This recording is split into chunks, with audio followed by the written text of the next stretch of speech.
전화를 했습니다. 죄송합니다, 목사님. 여러 가지 개인적으로도 어려운 일이 있으신데 제가 걱정을 더 끼쳐드린 것 같아가지고 그 후에는 계속 기도를 할 수밖에 없었죠. 기도를 하고 여러 가지 어떻게 하면 될까 생각도 하고 결국 시간이 조금씩 줄어들고 해서 마지막에는 7시 좀 넘으면 도착한다 라고 나오더라고요.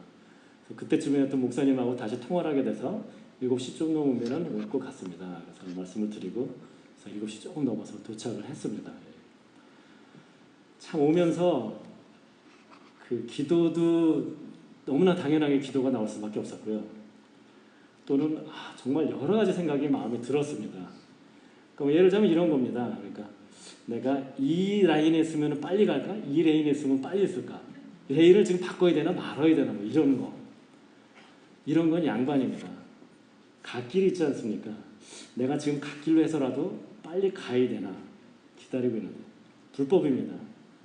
목사가 그것도 설교를 하기 위해서 불법을 하면서 시간에 맞춰가는 것이 맞는 건가? 안 해야 되는 건가? 이건 신학적인 질문까지 들어가는 겁니다. 그러니까 이런 거. 더 나아가서는 이제 회사를 다니니까 회사에서는 만약 이런 일이 발생을 하면은 간단합니다. 전화를 해가지고 전화 미팅을 그냥 합니다. 제가 만약 내가 주재라는 상황이 있더라도 그런 생각도 해봤습니다. 내가 목사님한테 만약 정 안 되면은 차를 갓길에 대고 목사님한테 전화를 한 다음에 목사님 전화기를 마이크에다 좀 대주십시오. 그럼 제가 설교를 하겠습니다. 그런 생각도 좀 해봤습니다.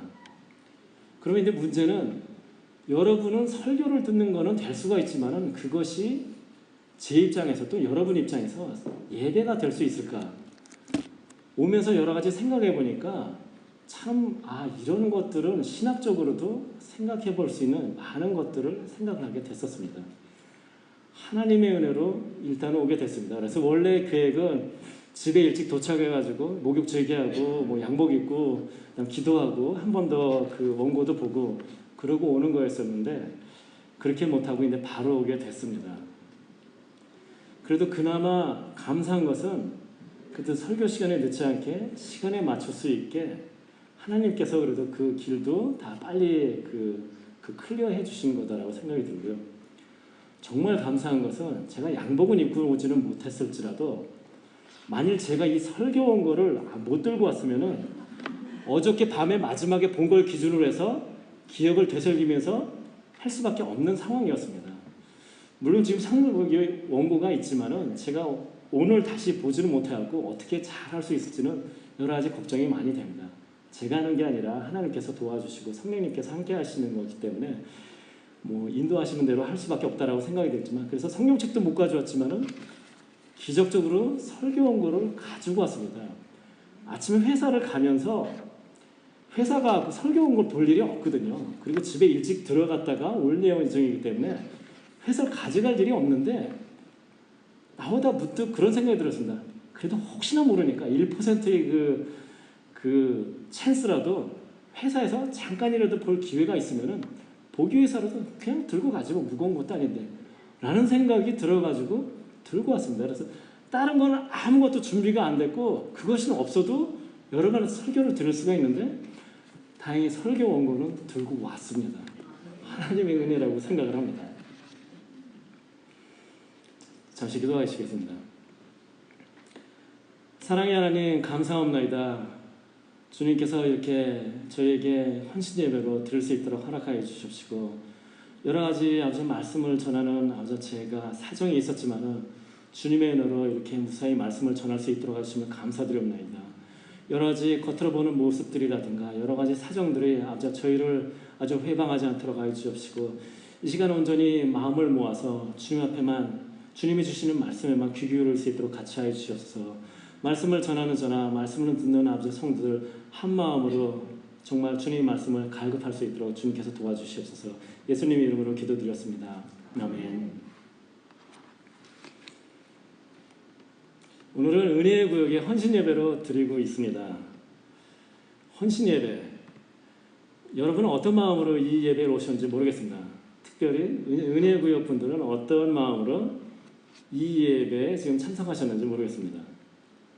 그냥 뭐 늘 하는 행사니까, 연례 행사니까 뭐 다 다른 구역들도 다 하는 진행하는 일로 뭐 숙제같이 통과 의례같이 그렇게 생각하고 혹시 오시지는 않았는지 모르겠습니다. 우리는 오늘 헌신 예배를 드리고 있는 것입니다.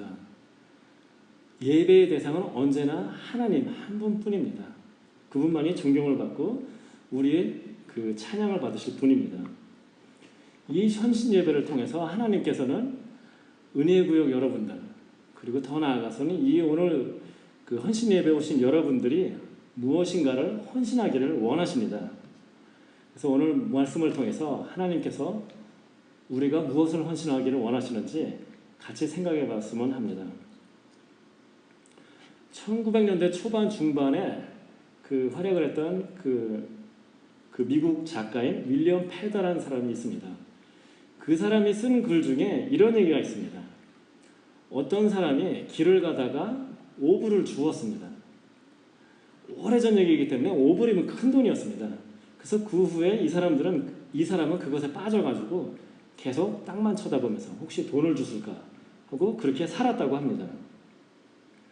그래서 그 사람이 일생 동안 준 그 물건은 단추가 29,519개, 머리핀이 54,172개, 그리고 수천 개의 동전이 있었다고 합니다. 그래서 그 윌리엄 패더라는 사람은 이렇게 얘기를 합니다. 그것을 주느라고 이 사람은 하늘의 푸르름이라든가 자연의 아름다움, 꽃, 새 이런 것들을 전혀 보지 못하고 그냥 땅만 쳐다보고 살았다고 합니다. 이 사람은 일생 동안에 돈을 줍기 위해서 열심히 노력을 했던 사람입니다.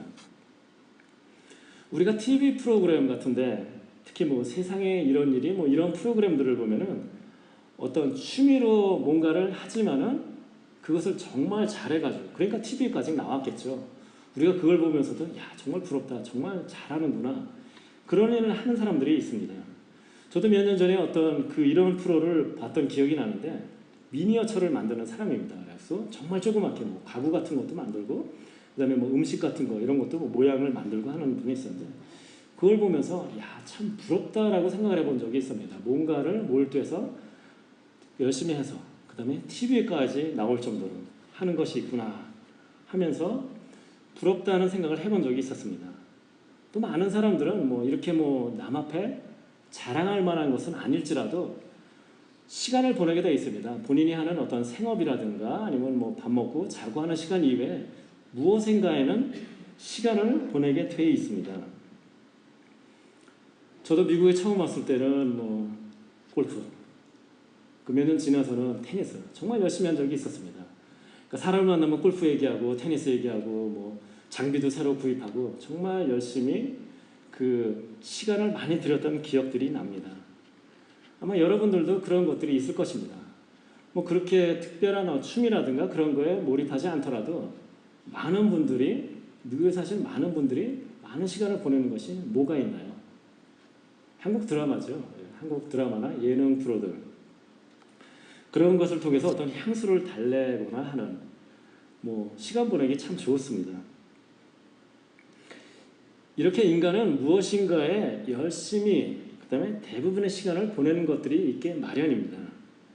그런 것들을 통해서 어떤 살아가는 어떤 기쁨, 또 취미나 이런 것 같으면은 살아가는 어떤 의미나 이런 것을 주기도 합니다. 이것을 좀 더 심오하게 아니면 종교적으로 표현한다라면은 무엇이 될까요? 헌신이 될 것입니다. 많은 시간을 보내는 것, 내가 뭔가를 노력하는 것. 사람은 다 무엇인가에 헌신을 하게 되어 있습니다. 그것이 크던 작던 아니면 중요하던 중요하지 않던.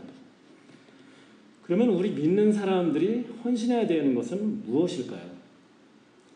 더 나아가서는 더 중요한 것은 하나님이 원하시는 헌신은 무엇이 될까요? 오늘 사도행전 2장 42절의 말씀을 통해서 하나님이 원하시는 헌신이 무엇인지 함께 생각해 보도록 하겠습니다. 첫 번째 하나님이 원하시는 헌신은 말씀 읽기입니다. 즉 성경을 읽는 것입니다. 42절을 보면은 그들이 사도의 가르침을 받아 서로 교제하고 떡을 떼며 오로지 기도하기를 힘쓰니라. 이 성경 구조를 잘못 이해를 하면은 사도의 가르침을 한 번 받고 교제도 하고, 그 다음에 이분들이 힘썼던 것은 기도하기, 즉 힘썼던 것, 헌신했던 것은 기도만이 아닌가라고 생각을 하는데 그렇지는 않습니다. 세 번역본을 보면은 잘 들어보십시오. 그들은 사도들의 가르침에 몰두했다. 서로 사귀는 일과 빵을 떼는 일과 기도에 힘썼다라고 이렇게 나와 있습니다. 당연히 영어 번역들을 보면은 대부분 they devoted themselves to 이것. 즉 이 구절에 나오는 모든 것들 하나하나를 다 힘썼다, 헌신했다라는 얘기가 됩니다. 그래서 첫 번째는 말씀 읽기에 헌신했다. 우리가 헌신해야 될 것은 말씀 읽기입니다. 이때 이 사람들은 사도들의 말씀을 들었습니다. 그러면 듣는 거에 헌신했다. 그럼 어떤 분들은 그렇게 얘기하실 것입니다. 나도 헌신하는데 매주 교회에 나와서 주일날 또는 아니면 그 외에 수요 예배나 새벽 기도에 나와가지고 하나님 말씀을 들으니까 나도 헌신하는 거네 라고 생각할지 모르겠습니다. 그렇지만은 2000년 전에 당시에는 그 구약 성경은 두루마리였습니다. 그래서 이거 자체를 일반인들은 구할 수도 없고요. 비싸니까 살 수도 없고 돈이 있어도. 그 다음에 히브리어로 써있기 때문에 이것을 읽을 수도 없었습니다. 이 사람들이 구약 성경을 그러니까 뭔가 이해를 하기 위해서는 듣는 거 말고는 방법이 없었습니다. 그러면 신약 성경은 어땠을까요? 이때 당시에는 예수님이 부활하시고 승천한 다음에 얼마 되지 않았을 때의 얘기입니다. 즉 신약 성경이 써지기 훨씬 전의 얘기입니다. 그렇기 때문에 예수님의 어떤 그 사역이라든가 예수님이 해왔던 이적, 가르침을 우리가 알기 위해서는 함께 3년을 같이 다녔던 제자들한테 들을 수밖에 없었습니다. 즉 우리 기준으로 하면 신약이 되든 구약이 되든 듣는 거 말고는 방법이 없었습니다. 그렇지만은 지금 21세기를 사는 저희들은 어떻습니까? 성경책 많이 있죠. 집에 최근에 신앙생활을 하신 분이 아니라면 다 여러 권이 있을 것입니다. 요즘은 기술이 발전해서 어떻습니까? 그전에는 성경책을 집에 놓고 왔다. 아니면 저쪽에 있는 방까지 가기가 귀찮아서. 지금은 손안에 성경이 다 있습니다. 다 성경 있으시죠? 셀폰 안에. 저희가 어디서든지 성경을 액세스를 할 수 있고 읽을 수가 있습니다. 우리는 성경을 읽어야 되는 것입니다.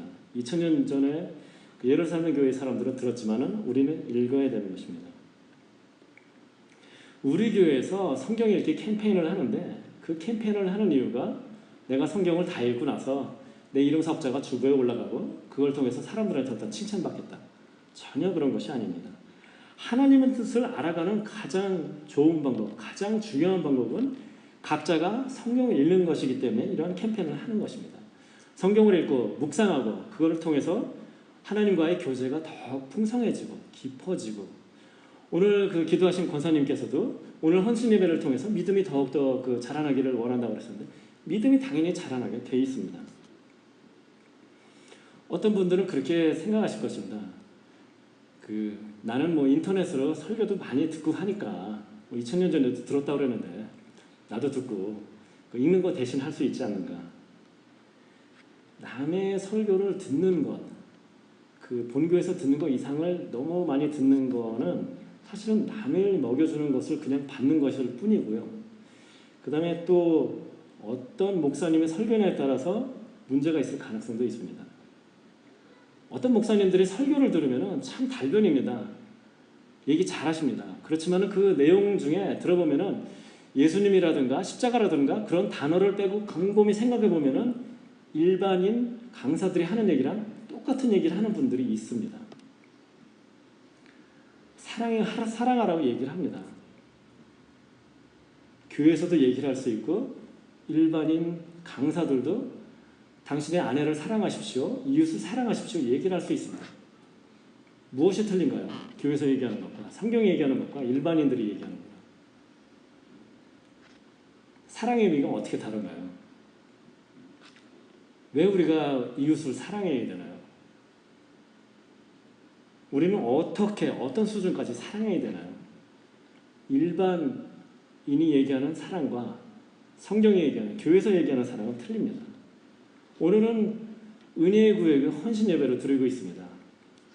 은혜라는 단어를 떠올리면 여러분은 어떤 생각이 먼저 드십니까? 저는 은혜라는 단어를 생각했을 때, 그러니까 성경 외적으로 생각했을 때 가장 먼저 떠올랐던 단어는, 그것은 은혜를 갚은 제비입니다. 흥부와 놀부전에 나오는 얘기입니다. 그래서 새끼 제비가 그 둥지에서 떨어져서 다리가 부러졌는데 그것을 잘 감아주고 치료해줬는데, 그 제비가 강남으로 갔다가 다음에 이듬해 봄에 박씨를 하나 물고 왔습니다. 그래서 흥부가 그거를 땅에 심었고 그것이 크게 자라서 그 다음에 박을 켰더니 그 안에서 온갖 금은보화가 나왔다. 이런 얘기입니다. 그러니까 제비가 은혜를 갚았다, 이런 얘기입니다. 기독교에서 얘기하는 은혜는 이런 얘기인가요? 내가 뭔가를 했기 때문에, 그래서 그 은혜를 보답하기 위해서 예수님께서 십자가에서 죽으셨다. 설마 이렇게 생각하시는 분은 없겠죠. 자, 그럼 반대로 우리 죄를 위해서 예수님께서 십자가에서 죽으셨고, 그래서 우리를 구원해 주셨습니다. 그래서 우리는 그 은혜에 보답하기 위해서 하나님을 위해서 열심히 해야 됩니다. 봉사도 하고 여러 가지 뭔가를 해야 됩니다. 우리는 그렇게 해야 되지만은 그 가운데서 이게 정말 하나님이 원하시는, 얘기할 때 우리가 성경에서 얘기하는 은혜라는 것의 수준이 딱 이 수준인가, 그것을 알아야 됩니다. 세상에서 얘기하는 은혜랑 성경에서, 기독교에서 얘기하는 은혜는 다른 차원의 은혜가 되는 것입니다. 우리는 성경을 모르면 이런 것들을 알 수가 없습니다. 우리가 어떤 성경 구절을 해석할 때도 마찬가지로 내가 성경에 대해서 잘 모른다면 성경을 할 때 그 기준이, 세상상적인 기준이 들어와서 성경을 해석하는 경우가 많이 있습니다. 성경을 모르기 때문에. 우리는 하나님의 말씀을 읽어야 됩니다. 그리고 하나님의 말씀을 알아야 됩니다. 그래야만이 더욱더 깊은 수준의 그 신앙으로 우리가 갈 수 있는 것입니다. 우리는 하나님의 뜻을 알기를 원합니다. 그래서 그런 찬양을 합니다. 주님 뜻대로 살기 원하는 그런 찬양 많이 하죠. 그러면 여러분은 주님 뜻이 무엇인지 아십니까? 여러분 인생을 통해서 주님께서 원하시는 뜻이 무엇인지 모르고 어떻게 하나님 뜻대로 살려고 하십니까? 만약 내가 하나님 뜻대로 살겠다고 하면서 뭔가를 하지만은 하나님이 원하시는 것이 그것이 아니고 다른 것이면은 어떻게 하시겠습니까? 어떤 남자와 여자가 길을 가고 있습니다. 부부일 수도 있고 연인 관계일 수도 있습니다. 길을 가고 있는데 그 앞으로 예쁘고 늘씬한 여자가 지나갑니다. 그때 이제 그 와이프나 아니면 그 여자친구가 이제 물어봅니다. 좀 전에 그 여자 어때? 라고 물어봅니다. 자, 이때 남자는 어떻게 대답을 해야 될까요? 예, 좀 알겠다는 그런 표정인 분들도 있고, 도대체 무슨 얘기를 하시나, 뭐라고 대답해야지 되나, 라고 생각해요. 자, 여러분의 이해를 그러니까 돕기 위해서 예를 들겠어요. 1번은 일부러 시큰둥한 표정으로 뭐 그냥 그렇던데 뭐. 자, 1번입니다. 2번은 약간 오버를 하면서 얘기를 합니다. 에이, 자기가 훨씬 더 예쁘지. 네. 정답은 1번일까요? 손들기를 한 번 할까 그러다가 참았습니다. 2번일까요? 정답은 둘 다 아닙니다. 정답은 이렇답니다. 뭐가 지나갔어? 이렇게 해야지 정답이라고 합니다. 왜 이런 식으로 저희가 뭔지 잘 모르겠고 헷갈립니까? 여자의 마음을 잘 몰라서 그럽니다. 남자들이 여자의 마음을 잘 몰라서. 그래서 남자들이 많이 혼납니다. 여자들한테. 뭔가를 안 한다고 혼나죠. 그렇다고 또 하면은 하고 나서도 또 혼납니다. 예. 뭔가 기념일이라든가 뭐 아니면 뭐 생일, 뭐 크리스마스 이런 때, 그런 때 까먹고 선물을 안 하면 혼나죠. 어떤 때는 하고도 혼납니다. 그 와이프에게 잘해주기 위해서 그 잘 차려입고 좋은 그 레스토랑 가서 저녁을 먹습니다. 그래서 분위기 좋게 잘 하고 있는데 잘은 모르겠지만은 언제서부턴가 분위기가 좀 이상합니다. 집에 돌아오는 길에는 확실히 뭔가가 잘못된 됐다는 것을 압니다. 그런데 아무리 생각해봐도 뭐가 잘못된지, 내가 뭘 잘못했는지 도저히 모르는 그런 상황들이 발생을 합니다. 왜 이런 상황들이 발생을 하나요? 남자들이 여자의 마음을 모르기 때문에, 여자가 뭘 원하는지를 모르기 때문에 그런 일들이 발생을 하는 것입니다. 맞죠? 저는 어디서 그냥 들은 얘기로 지금 하는 건데 그 여자 성도분들은 공감을 하시는지 모르겠습니다. 하나님과의 관계도 마찬가지입니다. 우리가 하나님을 모르고 하나님 원하시는 것이 뭔지 모르고 하나님 뜻이 뭔지 모른다면 우리가 뭔가를 해도 그게 초점이 틀릴 가능성이 있습니다. 우리가 하나님의 사랑을 얘기를 하고 그 은혜에 보답해야 된다고 하지만은, 그걸 통해서 뭔가를 열심히 한다고 하지만은 우리가 하는 것이 하나님이 원하시는 것이 아닐 가능성도 있습니다. 그럼 이것을 방지할 수 있는 방법은 무엇입니까? 우리가 하나님을 알기 위해서 성경을 읽고 묵상하면서 점점 더 알아가야 되는 것입니다. 더 극단적이고 황당한 예를 좀 들어볼까요? 교회에 다니시는 분들은 다 특별히 나는 도저히 못 믿겠다 이런 분들이 아니면은 어느 분이든지 다 나는 하나님을 믿고 천국에 간다고 생각할 것입니다. 근데 만약 저희가 죽어서 또는 마지막 때에 하나님 앞에 섰을 때 내가 생각하는 천국이 아니라 그 반대 방향으로 만약 가게 된다면 어떻게 하시겠습니까?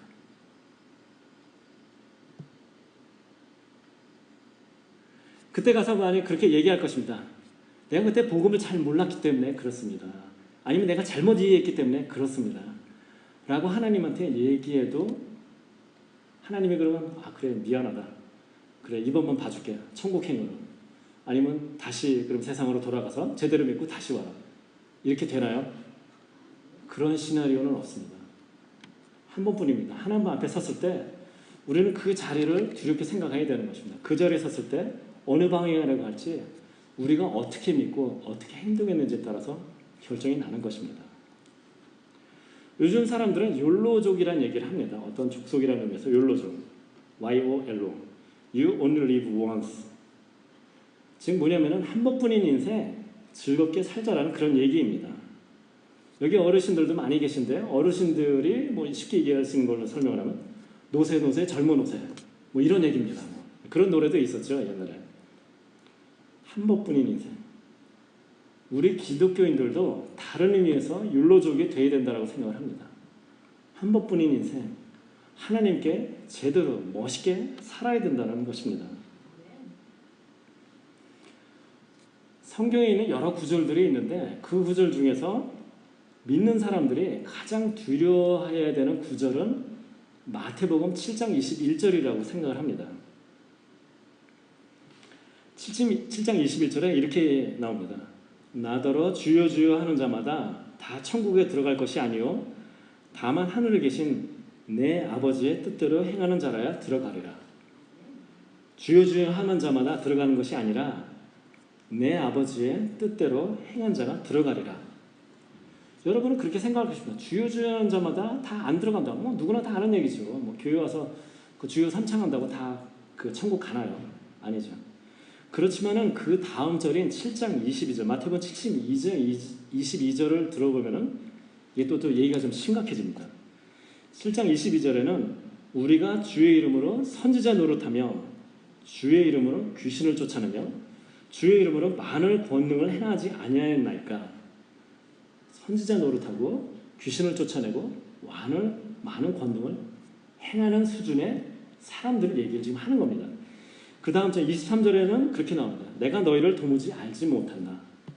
천국에 못 간다는 얘기를 하고 있는 것입니다. 만일 이것을 이 시대의 교회 사람들을 기준으로 얘기를 한다면 어떤 식으로 되겠습니까? 우리가 주의 이름으로 매주 하나님 앞에 예배를 드리고 우리가 주의 이름으로 매주 교회에 나와서 봉사를 하고 우리가 주의 이름으로 매주 나와가지고 하나님 앞에 그 헌금을 하고 11조도 드리고 했습니다. 라고 하는데 하나님께서는 나는 너희를 도무지 모른다 라고 할 가능성이 있다고 합니다. 오해하지 마십시오. 예배드리고 봉사하고 헌금하는 게 중요하지 않다는 얘기가 하는 것은 아닙니다. 중요한 얘기입니다. 교회를 세워나가는 데 있어서 제가 지금 말씀드린 이런 것들은 정말 중요한 것입니다. 그렇지만 여기서 얘기하는 것들은 우선순위, 더 중요한 것, 우리가 놓치면 안 되는 것에 대한 얘기를 하는 것입니다. 7장 21절에 보면은 내 아버지의 뜻대로 행하는 자라야 들어가리라. 하나님의 뜻대로, 아버지의 뜻대로 행하는 자야만이 들어갈 수가 있는 것입니다. 우리에게는 두 번의 기회가 없습니다. 한 번 사는 인생, 하나님이 원하시는 하나님 뜻대로 그런 삶을 살아야 되는 것입니다. 우리가 그렇게 살 수 있기 위해서는 하나님 뜻을 알아야 되고 말씀을 알아야 됩니다.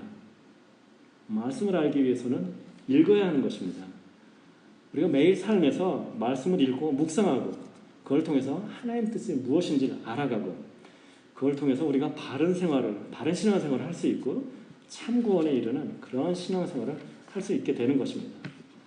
2000년 전에 그 초대교회 예루살렘 교회 성도들은 성경을 할 수도 글을 읽을 수도 없기 때문에 산호의 가르침을 들을 수밖에 없었습니다. 그러나 우리는 지금 21세기를 살아가고 있습니다. 4차 산업혁명을 얘기하는 시대에 살고 있습니다. 우리는 성경을 읽어야 되는 것입니다. 그걸 통해서 하나님 뜻을 알아가고 하나님께서 계획하신 그 깊은 뜻, 인간을 왜 창조를 하셨는지, 아브라함을 통해서 왜 하나님께서 그 이스라엘 백성을 선택하셨는지, 구약의 역사를 통해 가지고 하나님께서 얘기하시고자 하는 것, 계획하신 것은 무엇인지, 복음이 무엇인지, 마지막 때 어떤 일이 있을지 우리는 그것을 알아야 되는 것입니다. 오늘 하나님께서는 여러분에게 헌신하기를 원하십니다. 그 첫 번째는 성경을 읽는 것입니다. 성경을 읽고 그것을 통해서 하나님의 뜻을 알아가고 하나님이 원하시는 그런 삶을 살아드리고 하나님께 영광드리는 그런 삶을 살 수 있을 것입니다. 하나님이 우리에게 원하시는 헌신, 그 두 번째는 기도입니다. 2000년 전 예루살렘 교회 성도들은 기도에 힘썼습니다. 기도에 힘썼다라고 생각하면은 저는 그런 생각을 했습니다. 기도의 내용이 무엇이었을까? 예. 우리는 흔히 기도를 할 때 자기를 위해서, 본인을 위해서 또는 가족을 위해서 기도합니다. 저도 솔직히 말씀드리면은 저를 위해서부터 기도를 합니다. 당연히. 가족, 그 다음에 이제 점점 이제 넓어지는데 많은 사람들이 자신을 위해서, 나를 위해서 기도에 익숙해져 있습니다. 어떤 재물의 축복이라든가. 이 2000년 전에 예루살렘 교회 성도들은 자기의 물건을 내놓고 팔고 통용하고 그랬던 사람들입니다. 분명히 어떤 자신의 재물의 축복을 위해서 기도하지는 않았을 것이라고 생각이 듭니다. 또 우리들이 많이 기도하는 것 중에 뭐가 있습니까? 다 자녀들이죠. 자녀들이 건강을 위해서일 수도 있고 자녀들이 잘 되라고. 아직 학생인 자녀를 두고 있으면 어떤 좋은 대학에 가기 위해서 입시를 위해서 이제 많이 기도를 하게 되는데요. 2000년 전에 예루살렘 교회에서 그때 당시 입시는 없었고요. 교육이라는 건 기본적으로 안식일 날 회당에 가서 말씀을 듣는 것. 교육이라는 게 그렇게 많지가 않았습니다. 2000년 전 중동지방에서. 그러니까 우리가 보통 기도하듯이 자식이 잘 되게, 공부 잘하게 그런 기도는 아니었을 것입니다. 그럼 기도의 내용이 무엇이었을까?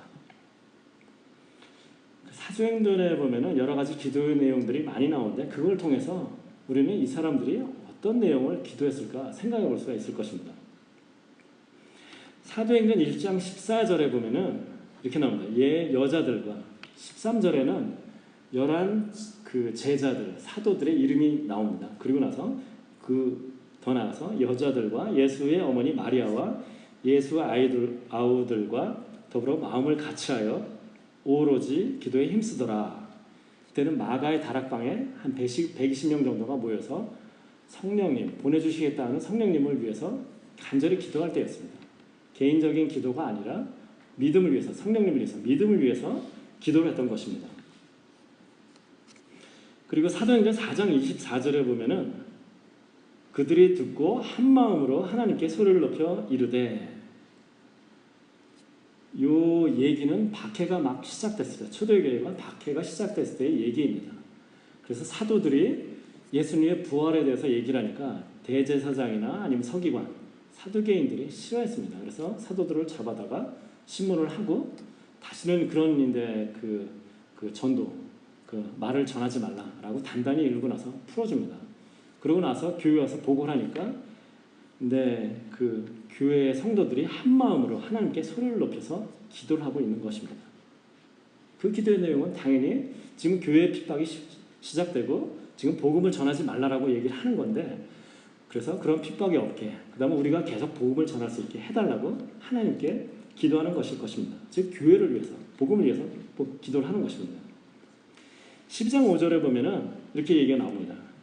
이에 베드로는 옥에 갇혔고 교회는 그를 위하여 간절히 하나님께 기도하더라. 베드로가 옥에 갇힌 상황입니다. 말씀을 전하다가. 그래서 그 옥에 갇힌 베드로를 위해서 교회가 간절히 기도를 했습니다.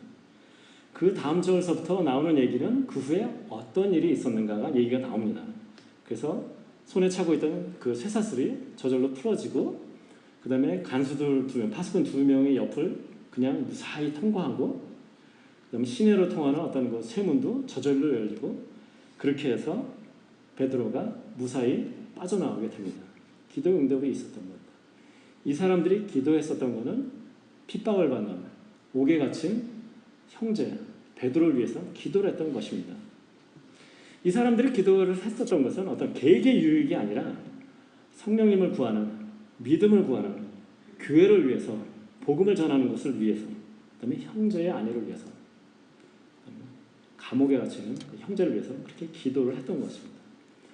초대교회는 여러 가지 어려움이 많이 있었습니다. 지금 만일 교회를 세운다 그러면은 뭐 도움을 받을 뭐 다른 뭐 목사님도 있고 뭐 예도 있고 하지만은 처음 세워지는 교회입니다. 근데 교회는 갑자기 막 늘었습니다. 여러 가지 문제들도 많이 발생을 합니다. 교회 내부적으로도 뭐 여러 가지 구주의 우선순위 그런 얘기가 있었고요. 여러분은 아시듯이 외부적으로도 박해가 많이 있었습니다. 그렇지만 이 교회를 잘 지켜나갈 수 있었습니다. 물론 이 사람들이 복음을 붙잡고 있었기 때문에 그런 것도 있었지만 또 다른 중요한 요소는 이 사람들이 기도를 했기 때문입니다. 그 기도가 나를 위해서 기도하는 것이 아니라 그 이웃을 위해서, 교회를 위해서, 지역을 위해서, 복음을 위해서 기도했기 때문에 그 교회가 그렇게 잘 서나갈 수 있었던 것입니다. 우리는 때로 그냥 주십시오, 나를 위해서 뭔가를 기도하는 그런 경우가 많이 있는데, 그런 분들의 기도를 생각을 해보면 마치 하나님은 어떤 그 도깨비 방망이처럼 그렇게 생각하는 것이라 생각이 됩니다. 그래서 내가 뭔가를 구하면은 뚝딱 바로 나오고, 아니면은 알라딘 램프의 지니처럼 내가 원하는 것은 다 들어주시는, 하나님은 그런 분이 아니십니다. 기도는 뭔가를 내가 얻기 위해서 하는 것이 아니라 하나님과의 대화하고, 우리가 기도해야 되는 것은 당연히 하나님께 영광을 드리고 찬양 드리는 그런 것들이 있지만은 또 많은 것들이 내가 아닌 그 주위에 있는 어떤 형제들을 위해서, 성도들을 위해서, 교회를 위해서, 복음을 위해서, 지역사회를 위해서 기도를 해야 되는 것입니다.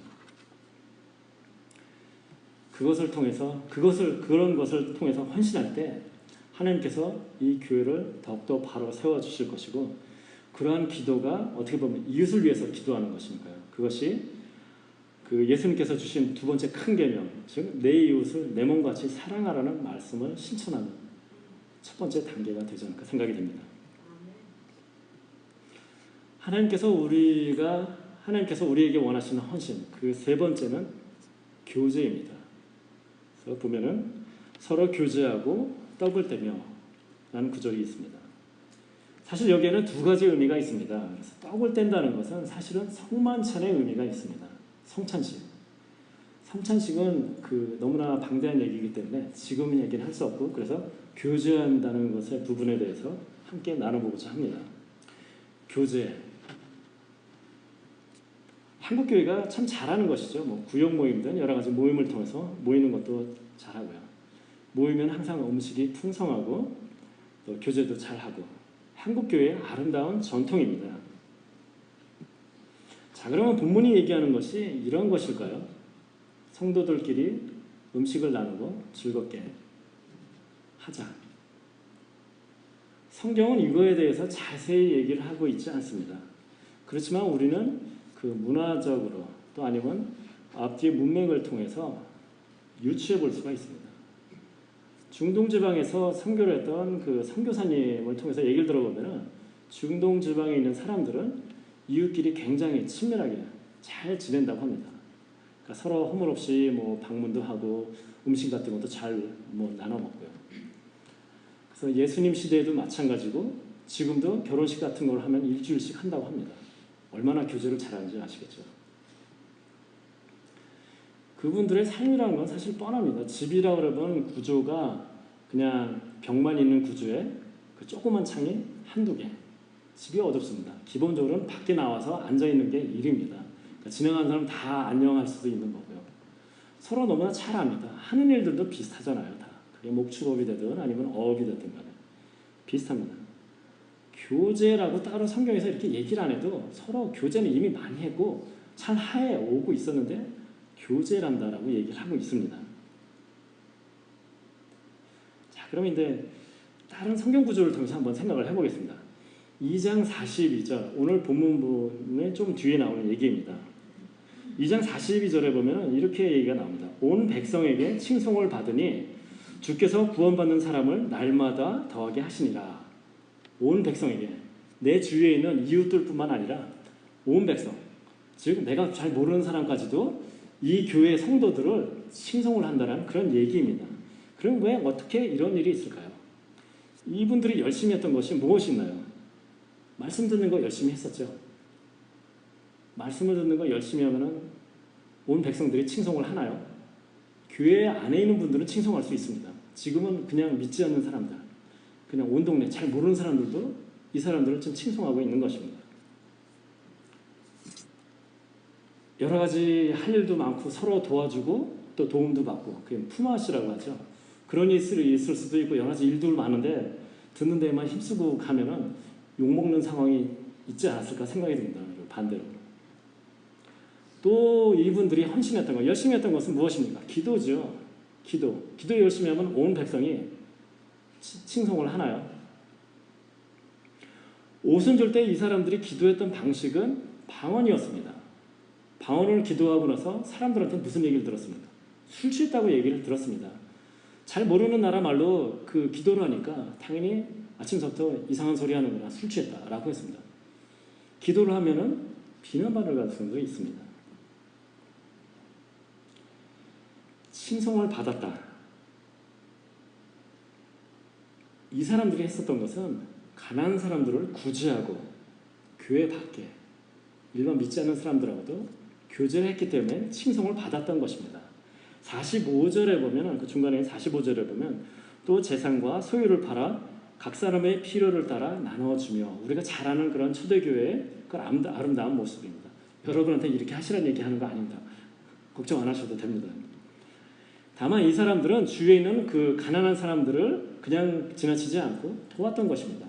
그리고 이 사람들이 했던 교제의 범위는 그 가까운 이웃뿐만 아니라 자기가 잘 아는 이웃뿐만 아니라 더 넓게까지 갔었던 것입니다. 그렇기 때문에 이 사람들이 이런 모습을 통해서 온 백성들이 칭송을 할 수 있었던 것입니다. 마찬가지로 이 시대에 우리도 주위에 어려운 사람이 있으면, 아니 의식주를 정말 못하는 그런 분들이 있으면 그분들을 도와야 될 것입니다.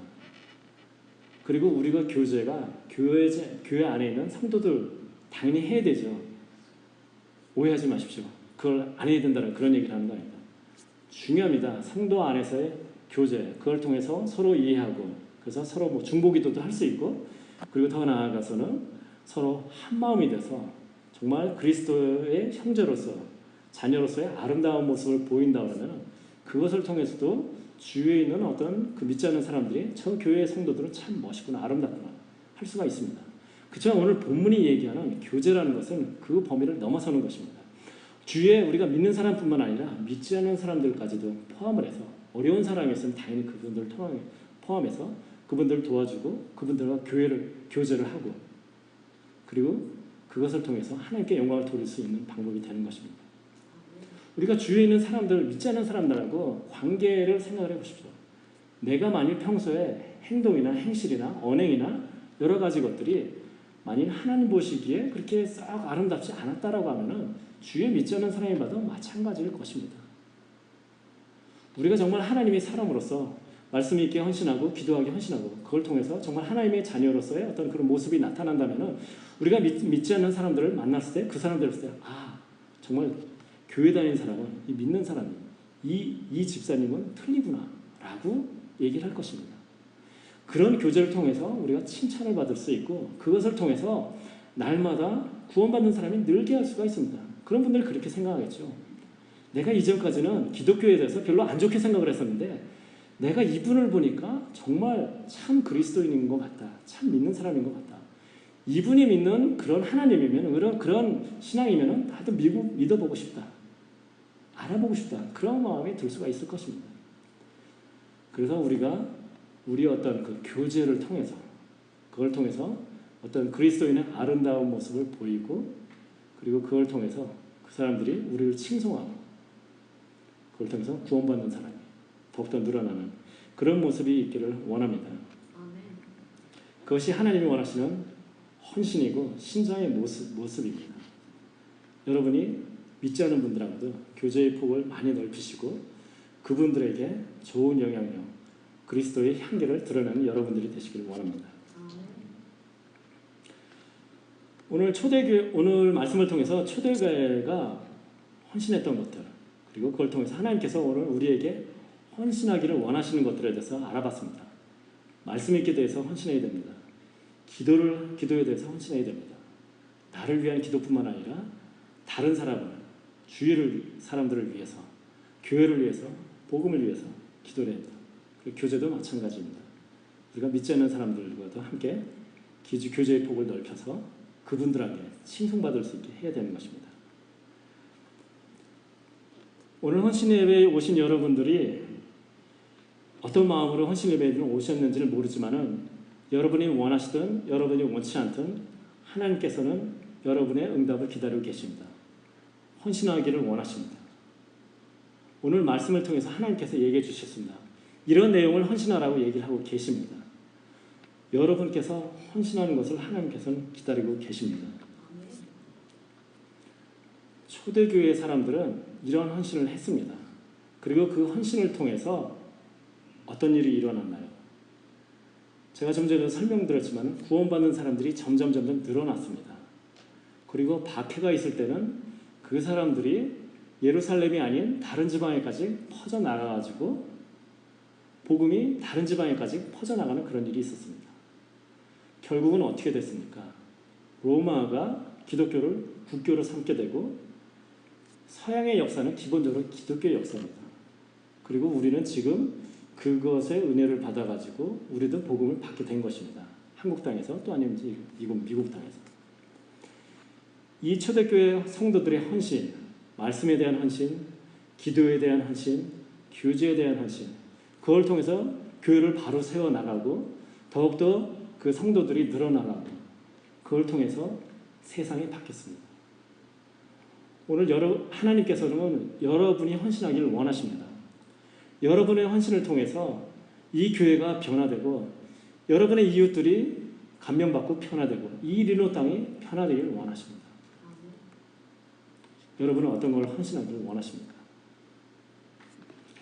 이미 마음속으로 어떤 것에 대해서 내가 헌신해야 되겠다 마음을 갖는 분들 계실 것입니다. 감사합니다. 만약 아직 마음을 결정 못하신 분이 있으면 오늘 집에 가셔서 아니면 좀 이따 기도 시간에 하나님께 기도해 보시기 바랍니다. 하나님이 원하시는 헌신이 무엇인가? 오늘 헌신 예배를 통해서 나에게 어떤 것에 대해서 헌신하기를 원하십니까? 꼭 기도하시기 바랍니다. 헌신의 대상은 오늘 말씀을 전하는 저도 아니고 담임 목사님도 아니고 장로님도 아니고 구역장님도 아닙니다. 하나님입니다. 하나님은 다 지켜보고 계시고 여러분의 헌신의 내용을 기다리고 계십니다. 여러분은 무엇을 헌신하시겠습니까? 기도하시겠습니다. 사랑이 많으신 하나님 아버지 감사합니다. 오늘 말씀을 통하여서 이 헌신 예배를 통하여서 우리가 헌신할 것에 대해서 생각해 볼 수 있도록 하심을 감사드립니다. 우리가 말씀 읽기에 더욱더 헌신하기를 원합니다.